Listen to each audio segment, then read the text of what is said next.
রাত তখন ঠিক 2টা। ঘরের বাতি নিভে গেছে, চারপাশ নিঃশব্দ। রিয়াজ একা বসে ফোনে ভিডিও দেখছিল। ঠিক তখনই ফোনে স্ক্রিনে একটা নোটিফিকেশন ভেসে উঠল। নোটিফিকেশনে কেউ বলেছে, তুমি কি পেছনে তাকিয়েছ? রিয়াজ হালকা একটু হাসি দিয়ে দুষ্টুমি করে বলল, কে পাঠালো এই বাজে মেসেজ? রিয়াজ হাসতে হাসতে ফোনটা রেখে বাথরুমে গেল মুখ ধুতে।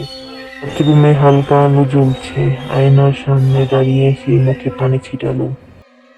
কিন্তু মুখ মুছে যখন তাকালো, সে দেখলো আয়নার ভিতরে রিয়াজ 1 সেকেন্ড দেরিতে নড়ছে।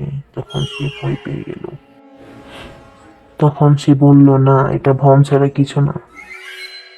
সে আবার তাকালো, দেখলো সব ঠিক আছে।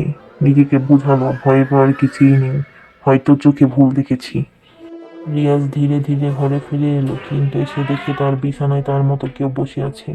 এই দৃশ্য দেখে রিয়াজের গলা শুকিয়ে গেল। বিছানায় বসা লোকটার মুখ দেখা যাচ্ছে না। সে ধীরে ধীরে মাথা তুলে তাকালো। রিয়াজ দেখলো লোকটি হুবহু তার মতো দেখতে। রিয়াজের মাথা ঠিক মতো কাজ করছিল না। সে বুঝতে পারছিল না সে কি ভুল দেখছে না ঠিক দেখছে।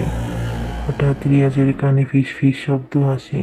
সে শুনতে পাচ্ছে কেউ তাকে বলছে, বলেছিলাম না তুমি পিছনে তাকাওনি।